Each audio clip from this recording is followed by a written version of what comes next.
So please welcome Kerry K to the show. Welcome, Kerry, Hi, thank you so very much for having me.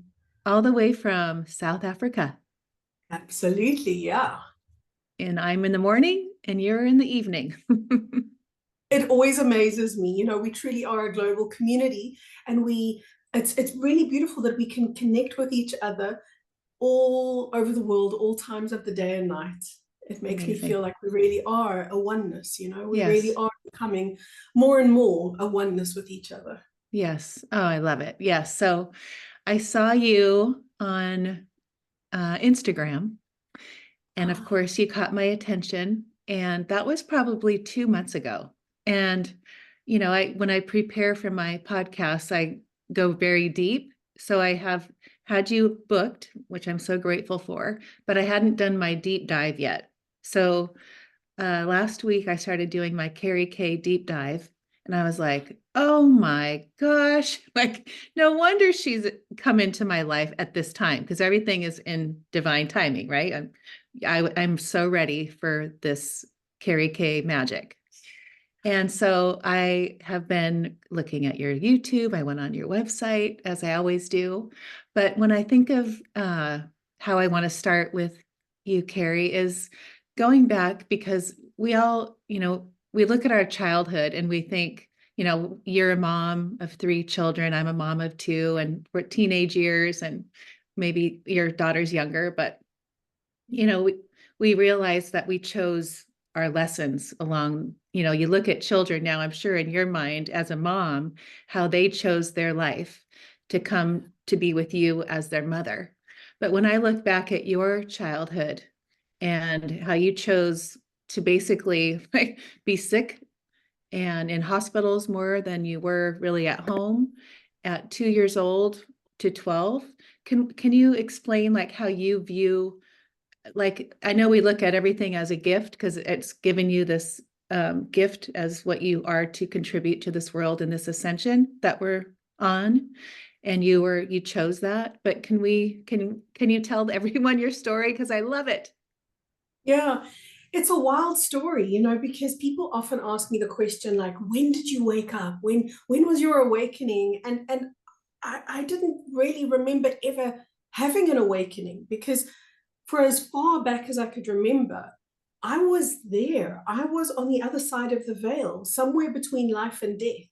My childhood was an incredibly sick one, and a lot of the time my mom would say to me, just make it till 12, Kerry, just because when you make it till 12, I know that you'll make it till adulthood. Just make it till 12. It was kind of like that was the level. That was my goal was just stay alive till 12, just stay alive till Oh 12. and my and gosh. a lot of the time that didn't look possible, and I was never in any fear because I spent so much time in the beauty and the bliss and the expansiveness of the beyond world.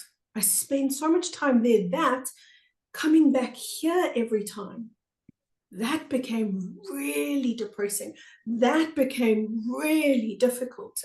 Every time I felt like, freedom, bliss, expansion. Damn it, not now. And then I'd have to pull myself back in and stay alive, so to speak. So that's what childhood looked like for me. So my experience was a very different one. And only when I was in my 20s did I realize, oh, now I get it. Now I get what I was doing there. I was spending time where most human beings can't be. And that was beyond, not just beyond the veil, but beyond the false matrix.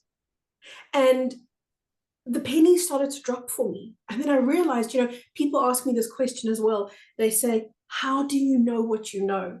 And it's kind of like the snappy answer that I give them. It might sound a bit facetious, but it kind of just flies off of my tongue. And I want to say to them, how do you not know? Mhm. How do you not know that you're a being who's multidimensional, infinite in nature, that we're living in a hologram? How do you live life not knowing this stuff? Because I came from a very different normal where it was so obvious, where the connection to the divine and the immersion in the mind of the divine was my everyday world. And it was always so different and weird for me that nobody else could relate. And literally, I'm not exaggerating when I say I didn't get it. I didn't understand that most people didn't have that experience. My normal was not everybody else's normal, and I only figured that out in my adulthood. I just thought, it's so weird that people don't discuss this. It's so weird that everyone's playing the same game with each other. Like, ha, ha, ha. But I know that you know, and you know that I know. Oh, Huh. to my horror and surprise, nobody actually did know that that was a revelation for me. So I then realized, okay, this is what I've come to bring. This is what I've come to share, because I could see people's eyes light up when I started speaking to them about the world beyond the false matrix. And suddenly something inside of them came alive and it said, oh, I remember. Because the truth is, we all do. And sometimes we just need someone to jog our memory. And that's how I see my role.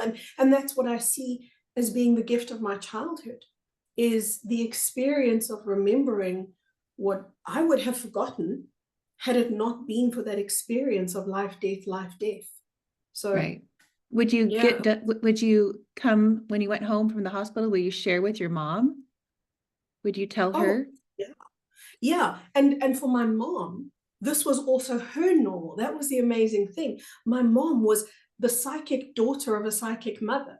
So her Ah, normal was like, we could talk about auras, and we could talk about UFOs, and we could talk about life on other dimensions and other planets, and that was everyday conversation. So that, looking back now, was part of the gift, was that I had my mom, nobody else, but I did have my mom to have conversations with.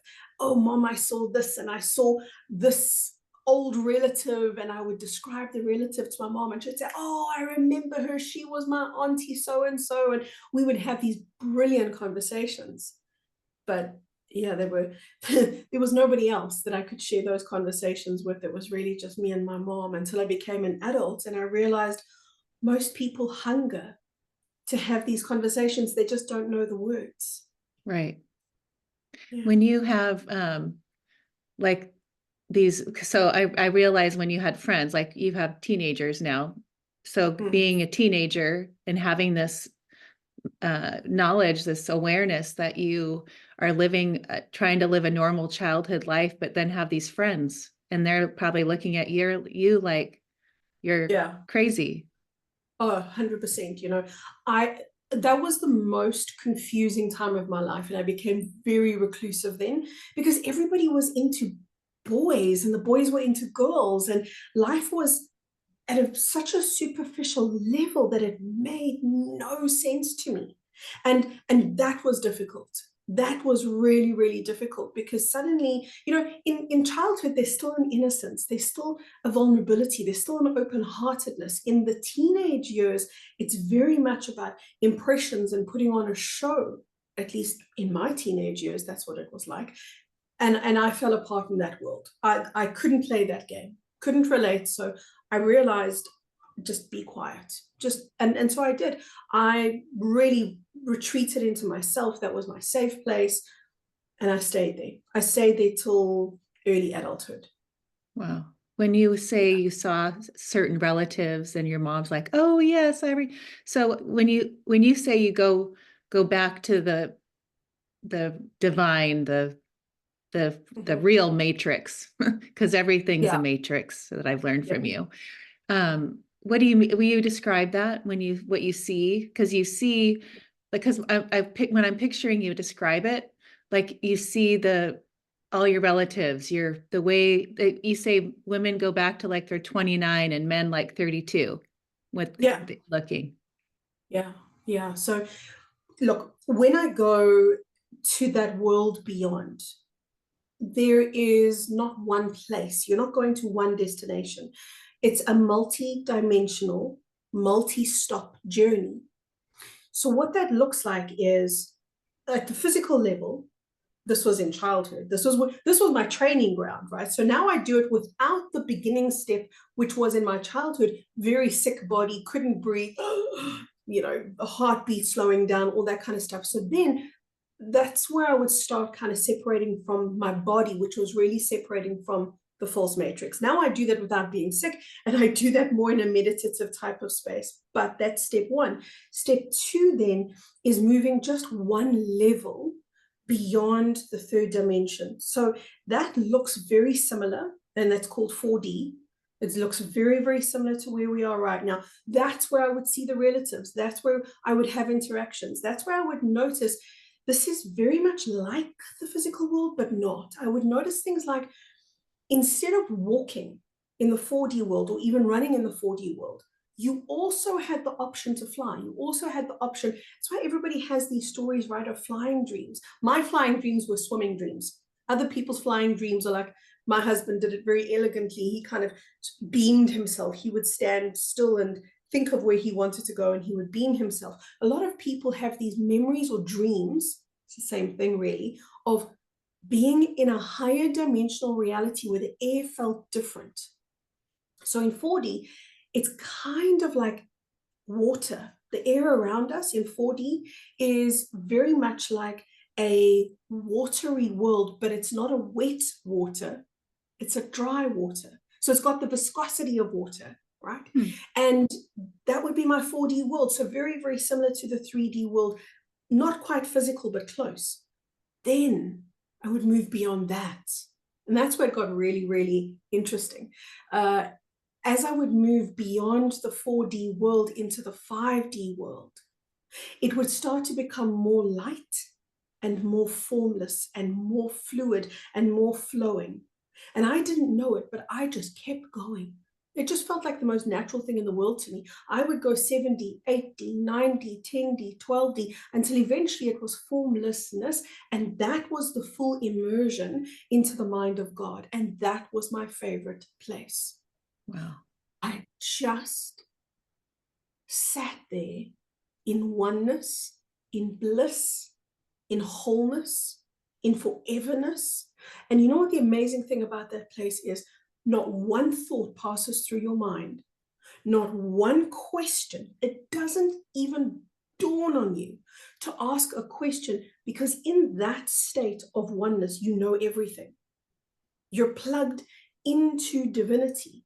So there's an absolute union between yourself and the oneness that you're a part of. So that means that I could experience myself as God, and I could experience myself as Kerry, and I could experience myself as creation. I could have all of these vantage points. And it was just kind of like being in this web of life and then choosing which strand of that web I would follow. And I spent weeks there. Sometimes it would feel like 10 minutes, but oftentimes that was weeks spent in that oneness. And then I would know that I was coming back into my body, because then I would start coming more physical, more physical, more physical. Oh, look, there's the relatives, more physical, boom, back in the body again. So yeah, so it was a whole journey. It was a whole journey. But when you say you spent weeks there in real time, linear time, would it be weeks? Yeah. Yeah, because I was so sick. So I was kind of, okay, you might say, out of it. And, you know, I would sometimes even open my eyes, talk to the people around me, but I wasn't really there with them. I wasn't really in my body. I wasn't in the room. I was in that other world. And again, that was part of the training, because again, I didn't know it, but I was learning to bridge the physical world with that ethereal world of oneness. And I was actually learning to be in both places simultaneously. So the training was phenomenal. The training was so meticulously planned at the soul level. Obviously not, my little old human brain can barely remember what it had for breakfast. So it's certainly not within my capacity to work at this quantum level. But it's all inspiring when I realize what happened, and I realize the detail of how this was planned out, because I have such strong memories of talking to people in the hospital room about, and it was like the most mundane conversations. My nickname when I grew up was Kix, and it's still, to my family, they still call me Kix. And I remember these conversations. So Kix, what did you have for lunch today? And I would think, I'm swimming in the mind of God. Who cares about lunch, you know? But and I understood, okay, my mom needs this information to feel okay. She needs this information to know that I'm alive and I'm functioning. So then I would kind of leave that place a little bit, but it was almost like 1 foot there, 1 foot here, balancing act between the two worlds, have a little conversation with her, but still be in that bliss state. Because a lot of people, when they describe having near-death experiences, which isn't the same, but it's similar to my experience, it's similar to a near-death experience, they were either totally gone or totally back. But I haven't heard many people talk about bridging the two worlds. Mm-hmm. You know, and that was a great blessing. So I teach people that. I teach people because it's what I know. We have the capacity to be here in this chaos, in this craziness that makes no sense, and simultaneously in the mind of the divine, in the absolute bliss state of oneness. We can be in both places simultaneously. So we're not locked into a reality like a lot of people think we are. A lot of people say, I just want to get out of the false matrix. I just want to break out of this place. You don't break out, first of all. You only transcend. You only alchemize. And alchemy starts with you tapping into divinity before you have a reason to feel divinity, before you have a reason to feel the love, before you have a reason to feel the oneness, to start feeling it anyway. Because there's so many people that say, no, the world is too corrupt. The world is too chaotic. I can't go to those bliss states yet. And we're supposed to. Right. We're 100% supposed to do that now. So let's go to 2016. Yeah. When you had that was a big year. That was a year where I nearly got to actually leave my physical body. And at the same time, the world around me was sheer chaos. That was, without a doubt, hands down, the hardest time of my life. I had a very, very sick little boy. He was about a year old, and he had struggled pretty much every day of his life to stay alive. So like you, like the same thing? It repeated with my son. So yeah, so he came, luckily for him, it was the first year. The first year of his life, he was phenomenally sick. And for the first year of his life, my husband and I were just at his bedside. Is he breathing? Is he okay? It was literally a breath by breath experience. And as that occurred for both of us, life around us just, it kind of stopped. You know, when you're busy trying to keep a child alive, nothing else matters, really. Right. And his business fell apart, and I certainly wasn't consulting at that time. We lost everything at the material level, not at the level of spirit, not at the level of love, but at the level of material. We lost money, we lost jobs, we lost cars. It just became a nightmare. And it's one of those places where I have felt so futile and so, what's the point? This is meaningless. We weren't put here to suffer at this level. So I said to my guides, and I said to my soul, okay, you know what? Screw it, just get me out. Just get me out. I'm done. And what's so interesting about this, Ashley, is I had a turning point, and I'm guessing my age was perhaps around about 18. I had a turning point when I was really ill one day. A friend of mine said to me, you should go to hospital. And I said, I'm done with hospitals. I don't want to go. And she said such a wise thing. She said, but are you sure?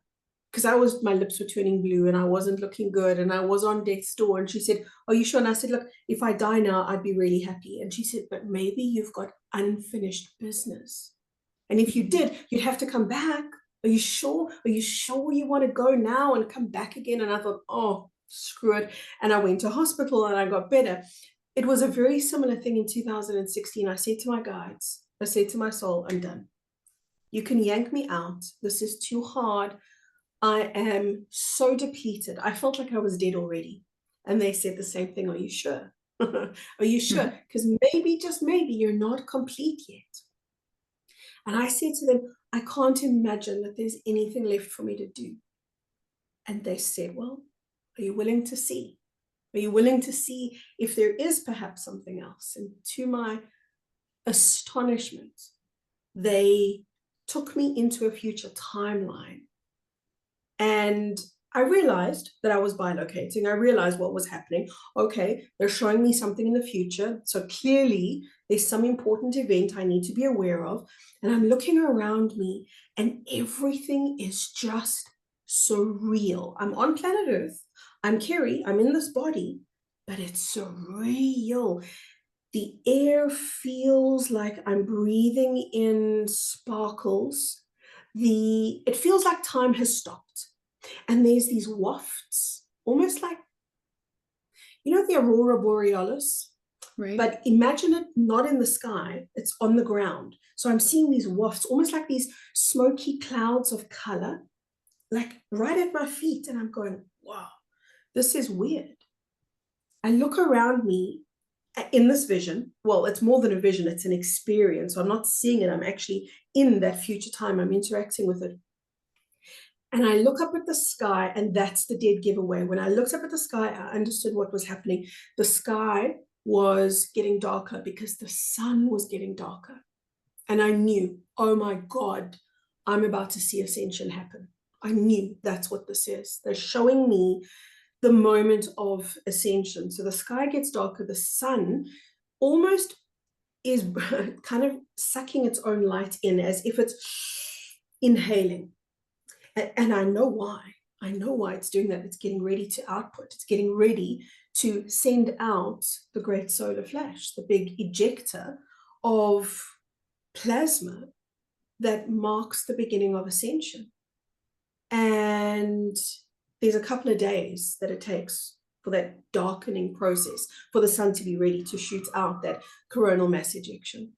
So during that time, it was a little bit sort of hazy and fast forwarded, but I'm very aware that a lot of people are arguing. I'm very aware that people are kind of aware that this is end of times, Armageddon-ish kind of stuff, but they are not peaceful, the majority of them. The majority of them are in an anxiety, they're in a fear state.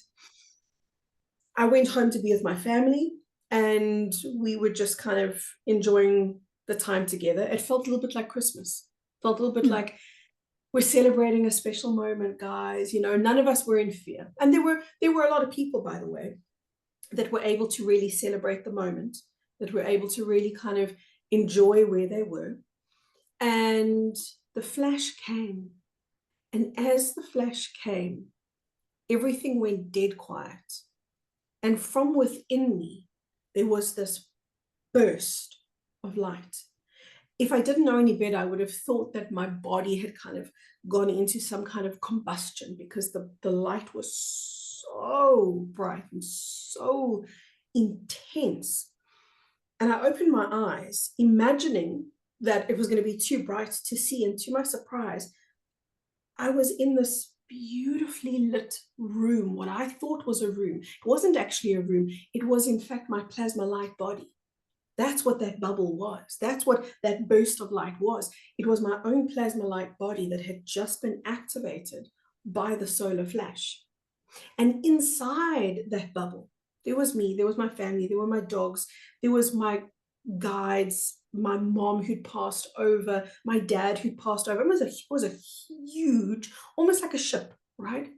And there's this whole reunion inside this ship. And we are being youthed. We're being healed. We're being restored. Some people say, when I describe this, they say, oh, Kerry must be talking about med beds. I'm not talking about med beds, but we all lay down, we lay flat. And we had to do this to recalibrate the body. And we were all very aware, like, this is it. The body is being restored to its original template, its original organic blueprint, how we were always meant to look, how we were always meant to feel, how we were always meant to be. And I could just feel this incredible, almost like a feeling of silk on my skin, this incredible rejuvenation. And I kept looking to my left and I kept looking to my right and seeing my husband, my children, my family around me. And it was just, we weren't talking, but we were talking. Mhm. Does that make sense? We Like weren't talking telepathy. words. Exactly, exactly. Like energetically, we were so connected and present with each other, Yes. and so in love with each other, and so in love with what was happening, and our own souls or higher selves. We could feel them with us, and we could see them with us, because now we were finally beyond the veil. So there was no more separation. There was no more, oh, there's an energy over there, but I can't see it. Everything was visible. And every now and then, the walls of that bubble, that plasma-like body of mine, the walls of it became a little bit almost permeable, like I could see through it. And out of curiosity, I would think to myself, hey, what's going on planet Earth? Because we were still on Earth, but we were in this little cocoon. Hmm. And I would look through when I got a visual, and sometimes it would be chaotic. Sometimes it would be like smoldering, and what could have been a fire or perhaps volcanic activity. I don't know. Maybe it was just the alchemy of the energy being transmuted. There was a lot of light. There was a lot of light. There was an awareness that everything was being transmuted and transformed. And over time, I started to see the cities that I knew, and the pollutions and the plastics and the old world, you could say, the old world being evaporated into a new world. And the new world was ready made. The new world, nobody sat and built it. We just walked out of our bubbles, and it was beautiful. Everybody kind of walked out of their bubble at the same time. Hmm. And I looked around like, hey, there's my friends. Hey guys, hey, how you doing? Hey, hey, hey, everybody's here. But we also knew that through that process, we all had the awareness, because you're in such a telepathic state. We were all very aware of each other, going through our own restoration processes, step out onto what people call New Earth, which Mhm. is higher dimensional Earth. That's all it is. It's 5D Earth, and it was absolutely pristine, absolutely pristine. And it was populated as well. We weren't the first inhabitants there. As we walked out of our little bubbles or ships, whatever you want to call them, there were people that came to greet us. Hey, welcome. It's great to see you. And it Looking was a like home, this, like looking as we do, but more youthful and healthy. like like a completely overhauled version. So, it's almost unfathomable how beautiful we as human beings look when our symmetry is restored. I've often Mm. spoken about this, how in the false matrix, everything is skew. One side of your body does not match the other. Your one hand is bigger than the other. Your one foot, your one side of your cheek is higher, your eye is lower, whatever it might be. When that symmetry is restored, and the ease of being, not just the superficial symmetry, but the harmony of being, the ease and the flow of our own nature, when that's restored and that's back online again, good God, those bodies are beautiful, just free, so mobile, so flexible, so fluid, so free, so whole, so interactive with nature, no separation between yourself and your environment. You're absolutely at one with the world around you, and you know it and you feel it. It's the ultimate homecoming. So you decide, they give you an option. You can stay or come Yeah, back. And you love your children so much. And that's where I related, thinking if I was given that option, I'd come back too, because 100%. Yeah, I'm the mother just like you are and yeah, love my yeah, children. yeah. And on one hand, I understood that if I left then in that 2016 event, if I left my body then, I would have re-met with my children at the ascension point, but I wasn't prepared to let them imagine that I had died and their mom had Hmm. deserted them. I wasn't prepared. That wasn't even a millisecond's worth of consideration. No, just send me back. And they said, are you sure? Because you know now that you're not going to get this bliss for a while, now. And I know that that's really hard. It is. When you've experienced such supreme bliss and you come back into chaos, it is very, very disconcerting. It's incredibly difficult. So they said there's that adjustment, right? And you're now going to have to wait for ascension, because at no point did they give me a date and time. At no point did they say, right, Kerry, this is the 15th of March, 2027. I knew it was the future, but I also understood that the moment they give a date and a time, ascension's done, it's over. Because then people will stop creating. They'll stop living as if today matters and is important, and they'll start waiting for the future, and that will derail the whole thing. Because what I always try to explain to people is my vision of ascension is a moving target. It's not, nothing in the future is cast in stone. Right. And I've had the privilege of going back to that ascension point now numerous times. And the astounding thing for me is every time I go back, it's somehow different. Like sometimes I notice the people on the street argue a lot less and they're a lot easier within themselves. Sometimes I notice that there's a lot less fear and a lot more love. So I notice nuanced differences. This tells me we're continually creating the ascension point. We are continually evolving it. And sometimes we bring it closer and sometimes we push it further out. It's a very dynamic quantum field of energy. It is not stagnant. It is not stuck in a particular time zone or a particular place. It happens at a point when we are in equilibrium within ourselves and God's world. And then it triggers. So I knew that I wasn't going to have a specific date that would tell me this is when ascension is going to happen. You've just got to wait the next 5 years, 10 years, 5 days, 15 years, who knows?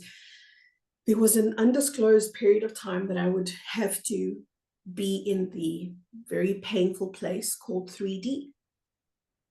And I said, that's fine, because now I know that this happens. Now I know that this is an eventuality. So I'll wait it through, but then I get to walk with my children. And then I thought, well, since I'm walking with my children to the ascension point, I may as well see who else wants to walk with me. I may as well see who else is journeying this journey. And that's when I started putting videos out on social media. Right. Oh, gosh. So explain, there's so many ways in this description of the ascension that you describe. But when you describe the 3D, the 4D as the bridge to the 5D, and how some people will choose to go to this planet as in the 4th dimension, when the others will keep ascending into the 5th dimension, and exactly what you described.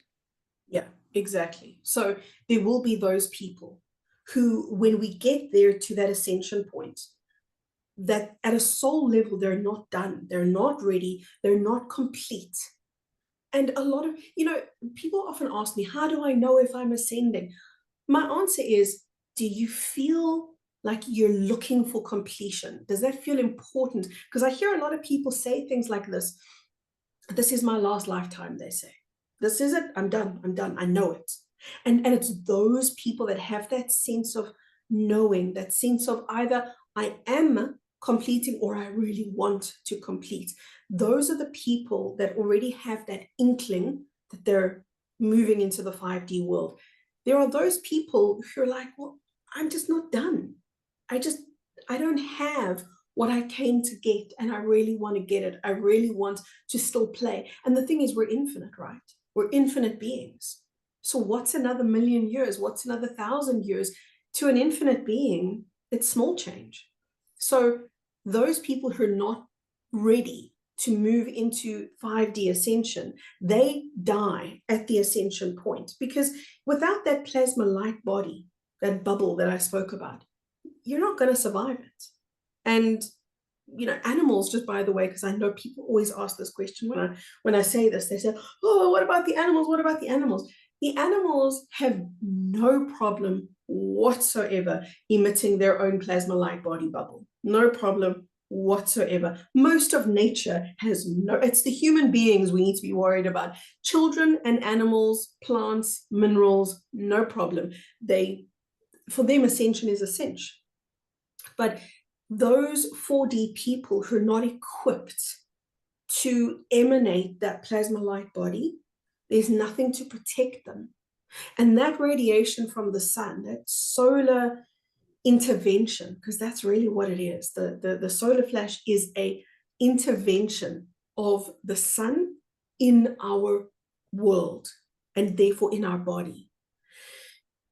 If they cannot withstand that intervention and the plasma light body cannot come online, they will perish at that point. But there's no such thing as death, right? All that means is when I say they're going to die, they move into a 4D world and they reincarnate into a 4D world, which is already selected. It's already in establishment. There's already a populace living there. So there will be many people from planet Earth who will veer off. I call that the point of veering off. It's kind of like the fork in the road, you know, and they'll move into 4D and experience another ascension cycle. The difference for them, though, is that they will not do it under the auspices of a false matrix. They will be doing ascension again, 4D, so it's not 3D, it's 4D. So it's a very big step up from where we are right now. It's actually a massive elevation, whichever way around we go, whether we're veering off or whether we're going into 5D, both of those options are massive elevations. There is no more false matrix at ascension. It's done. It's complete. It's eradicated. It's over. So those who go into 4D, they get inserted into the timeline and they will wake up one day, some of them in an adult body, some of them as children, but they will wake up as if they've always lived there. They'll wake up as if this is the world that they know. So it's not like everyone's going to be born on the same day, you know, and everyone's going to kind of be reincarnate from baby into adulthood, because this is how timelines work. You know, if you really want your head to spin, you've got to ask yourself the same question. I have a memory of my childhood, but for all I know, I could have been inserted into this timeline yesterday, and that memory is just there to make me feel a sense of solidity and a sense of unity and cohesion with my world. I don't know. I remember a childhood, but that's all. It's just a memory. It's just a memory, and a memory can be inserted. And when I saw, because the galactics and those that I work with showed me that 4D world, I watched how people just walked into a life and just animated a body in that life as if they'd always been there. It was kind of like the scene of seeing a mom and a dad in the kitchen with children and watching these spirits or these souls just walk into the bodies, and the bodies just kind of, it was as if something just came online and a light lit up inside of them. Poof, the souls walked in and the lives were animated. So that's all established and ready and waiting and set up for those who want to go at this again, but this time without the false matrix's manipulation, without the false matrix's intervention. And you can see that that's very enticing for a lot of people, because a lot of people are going to go, ooh, what would it be like to ascend without being interfered with? I want to know. Some people genuinely want to know. Those are the guys that are veering off. But I would say at this point, most people will move into the 5D ascension timeline. Most people are so tired of the reincarnation cycle, and most people are very ready to move into the 5D timeline. Both options exist. It's not like there's a good one and a bad one, the winners and the losers. It's just what is the soul's individual choice, but those are the two choices that we've got available. You were talking about in one video about there's 3 different light workers that are moving these souls into the next, this ascension. Can you describe that? Because I felt I related to that, because I felt like I'm seeing that in my life right now. And it was like, oh, that is so me. I get it.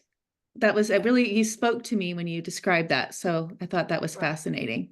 Yeah. So it's the front runners and the yo-yos and the anchor points. Those are the three light workers, the three categories of people. So what they are, the front runners, these are the most courageous. These are the guys that they're just gunning it. They're just leading ascension as if, and they don't know why they're doing it, but they're working with such an urgency. They're working as if there's no tomorrow, and they're just flying through all the stuff that life throws at them. And they're healing, and they're growing, and they're facing themselves. And dark night of the soul after dark night of the soul, they're getting hammered. They are getting hammered, but they are front running ascension. They're taking a lot of strain, but that's what they're doing. Then there are the next group who are the in-betweeners or the yo-yos.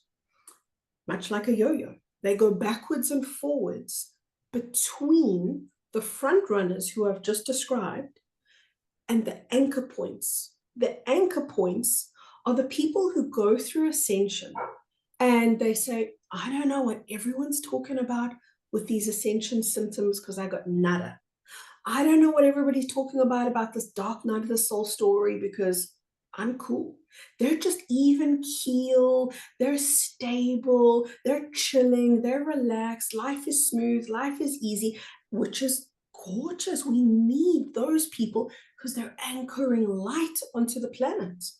They're doing Right. an amazing job. But those in-betweeners, man, those in-betweeners that are going between the anchor points and the front runners, which means sometimes they're an anchor point and sometimes they're a front runner. It's like they're swapping roles all the time. And then they start feeling like, what's wrong with me? Because one minute I'm okay, and the next minute I'm falling apart. And then I'm strong and I'm powerful. And then I'm vulnerable and I'm insecure. And then I've got my shit together and then my shit's falling apart. There really are these in-betweeners, the bridges that bring the energy of the anchor points to the front runners because they're kind of like refueling the front runners through their role. So those are the three primary roles that the light workers have. And the amazing thing is that we're actually shifting roles for the first time in a long time. We've got front runners becoming anchor points and anchor points becoming front runners. So we got to a point where the light workers were saying, listen, I'm done. I'm exhausted. I'm too tired. I can't carry on. So what are we going to do? Okay, we're going to swap roles. So that's where we are at the moment. So a lot of people will feel a kind of like a change of pace in their world, in their emotional world. There's a change of pace. And that's because a lot of light workers, they needed a bit of a reprieve from the role that they'd taken on. Right. Yeah. When you were talking about the like the cycles and this ascension in this time, and that we chose this, our soul chose to come right now in this body, you as Kerry, me as Ashley, to come now because this ascension, it's because we looked at Atlantis, that was another cycle. So all these cycles, I want people to understand that cycle and why it's just part of the ascension. That's part of our human experience, our soul's experience, right? Absolutely. Absolutely. And it's like we're so used to getting good grades or bad grades, passing or failing, instead of realizing we are here for the experience. And that doesn't necessarily make sense until we take into account that we're already ascended. We're already multidimensional. We're not going to become 5D. You are already 5D, and equally, you are already 6D and 7D and 8D and God. Right. You already exist in all of those realms. But what we're doing right now is we're coming into the lower dimensions, what we think of as lower, for a very, very powerful reason. And that is because when we're in the upper levels, so the higher dimensions, we live in bliss. We live in harmony. So do you know what? We don't grow very much. You don't. You bliss out. And I've been there. That's where I spent a lot of time when I was very, very sick. There's nothing biting at your heels. There's nothing catalyzing you. There's nothing triggering you. So all you do is you live in a perpetual harmony, which is very important and very, very beneficial. It's not wrong. It's not bad. It's not stagnant. It's gorgeous. But growth doesn't happen there. Growth happens here. Growth happens at the lower levels. And the way that we operate as a multidimensional thing is we work from the densest part of us up. So that means the lowest frequency, which is you and me in the physical body, where our awareness is, think of that as the densest part of self. And when we can make an amendment here to the densest part of self, the ripple goes up into the higher dimensions, and growth happens at, let's just say, for example, the 12th dimension, which is sheer bliss. It would not happen because the 12D being grew. It happens because the 3D being grew and rippled that ripple upwards. So this is the prized place to be. We have a mindset that says, oh, I must have been a slow learner. I must have been the dummy in the back of the class that failed the test and got everything wrong, because why else would I be here on planet Earth? Why would I be stuck in this hellish place? So people kind of perceive their role here as evidence and testimony to their failure. But what this is the place you come to when you're so evolved and you know that you can't mess up. You're going to come into the lowest version of you to facilitate change. And then when that ripple ripples up, it moves into God. And then at the higher levels, we create more union with God, and that lifts everything up. So there's a symbiotic relationship between the lower and the higher dimensions, but it's here that we facilitate the upward stream, the upward current that affects everything. So another ascension cycle, if somebody were to undertake another ascension cycle, good for them. Right. Yeah. So frequency, vibration in 3D, when you say like we're all one, so we're all one person is making this big, huge spiral even go faster, right? We all make a difference. So when people are listening to this and saying, oh, I want to be living even at the wide on the 4D planet or be in 5D, how like the frequency, it's a different frequency. So as a 3D human, what do you say to your people? Like you say, okay, you need to meditate, you need to live this way, you need to think this way. Yeah, a lot of people will ask me, how do I get there? You know, what's the recipe to ascension, or what's the recipe to a higher dimension? And the answer is this. Most human beings don't want to be where they are. And because they don't want to be where they are, they cannot move beyond where they are because they're not embodying the place that they judge as wrong. So if we lose the judgment that where I am is wrong, where I am is not a good place, where I am, there's poverty perhaps, or there's heartbreak perhaps, or there's trauma, or there's depression or anxiety. So if we lose the judgment and instead we go, where I am is where I am. So simple, crazy, stupid simple, but that's where it starts, because that's what permissions the person to actually get into their presence, not necessarily the present, but their presence, their now moment, and actually connect with their life. Because most people don't. Most people are living in the brain, which is a narrator of the future or the past. That's what the brain is. And most people think that the brain is the being or the identity. It is not. It's an imposter. It's the ego. It's the seat of the ego. That's where the false self lives. The brain isn't bad. We need the brain. It's going to tell you, listen, don't cross the road when the bus is coming. It's a very important tool, but it's not who you are. And most people live as if their identity is the thoughts that they think. But we are an energetic being who've lost access to the true self. And part of the losing access is the judgment that says where I am is not a good place. Right. You cannot move beyond where you are until you are where you are.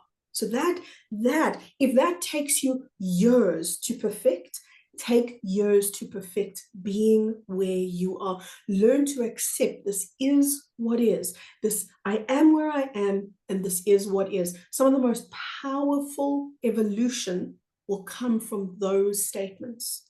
And then when you get comfortable with actually connecting with the here and the now, and the you that you are, and you start dropping the judgment for the you that you are, then you start bringing the soul in. And then alchemy transpires, because now you've got a higher frequency being entering a lower frequency environment. And if a higher frequency enters a lower frequency environment, the higher frequency lifts the lower frequency up. Or you could look at it another way. The lower frequency lifts itself up to emulate the higher frequency. Whichever way around it goes, it doesn't matter. The end result is the same. And that is that the lower frequency self gets alchemized or transmuted into higher frequency self. So change doesn't happen until I am where I am and it is how it is. That's Then powerful. you can move forward. Right. That is so powerful too. That's huge. That's like a mic drop moment because people don't realize that. They're always thinking, I need more. I'm not there yet.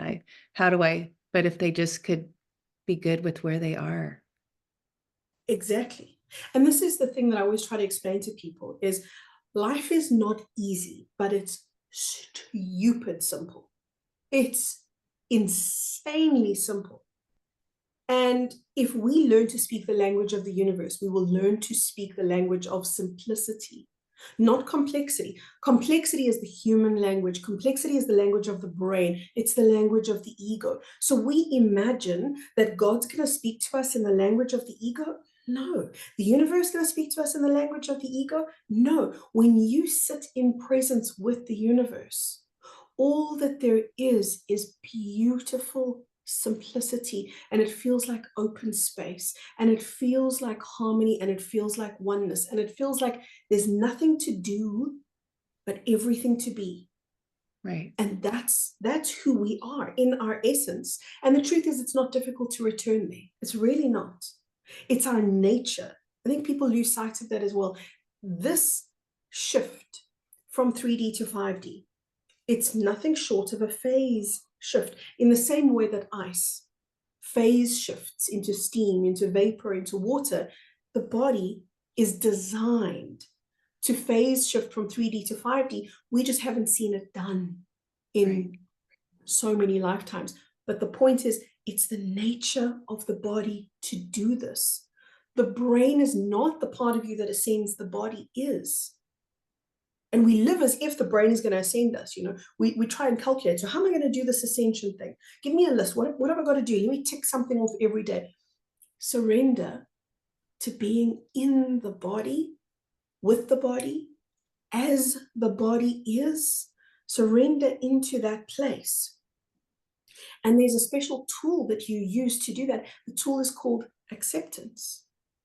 To accept does not mean to condone, does not mean to give up, does not mean to stop trying, to stop being ambitious, to stop wanting more.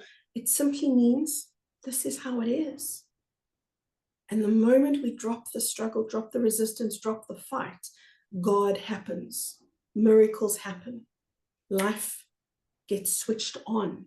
That's what we're all waiting for. And it's an act of courage, you know, to be where you are when the world has conditioned you to be somewhere else. It's an act of defiance. And it's an act of courage. When the world has conditioned you to identify with your thoughts, to start then identifying with your energy, it's a very different world that you're entering into. And again, it's an act of courage. Oh, so true. Can we end on I want to know how you parent your children? In a very chilled, relaxed kind of way. I don't teach them. I don't believe in teaching, which is crazy because I'm a spiritual teacher. And here I'm saying to you, I don't believe in teaching. Because if we're left to our own devices, we will teach ourselves. And that's what I really believe, honestly, in my being about children. That when I say hands off, that doesn't mean I'm neglectful and I'm not there for them, but I'm hands off in the sense that I let them decide who they want to be, how they want to be. I give them a lot of space to just be. And so sometimes that looks like, for my daughter, masses of creativity and chaos and paint and beads and jewelry and sparkly stuff everywhere. And then for my son, it can look like sitting and vegging in front of a computer to the point that it's worrying. And I'm thinking, good God, is he ever going to get out of his room and out of his chair, because he's just sitting there for a long time. If I let go and I let them self-regulate, because that's eventually what will happen. Eventually my son goes, this is boring. Sitting behind a screen, it's okay for a little while, but then I realize that I'm wasting my time and I want to do something else. So self-regulation starts if I don't impose it. And that's what I love to see. I love to see them go overboard, because I give them a lot of freedom. I love to see them go overboard and then reel themselves back in. You know, and my oldest son, God, he's the most remarkable thing. I never told him, you have to study X, Y, Z. I say to him, you study what you want to study. And you know what he did? He did nothing. And most people would have said, oh, Kerry, you've made a big mistake. And maybe I would have even agreed with them at a time. But then the miracle happened. He got bored. And in his boredom, he started looking for something to excite and interest him. And he found the craziest love, as far as I'm concerned, of geopolitics. Don't know where it came from, not from his mama, but he fell in love with geopolitics. Then it led him to linguistics. At this point in his 17-year-old life, he is the most well-informed human being in the realm of linguistics and geopolitics and history of countries. And it's his love and it's his passion, and he's hungry for the knowledge. I had no part in it though. I just hands off, let them lead themselves. It doesn't unfortunately work with adults though, because adults are too used to a teacher teaching them that they don't trust the process of teaching themselves. So they're kind of a little bit helpless and they keep looking for a teacher. Show me the way, show me the way. Whereas a child, funny enough, doesn't. A child says, I'll come to you when I need you. I'll come to you when I need help. But don't tell me what to do. Let me discover it for myself. So that's my approach with my kids. I can't say it's the right thing for everyone, but it's worked for me. Is your husband on the same page with you on that? Oh, 100%. Yeah, 100%. And he He's had, understands the world like you do.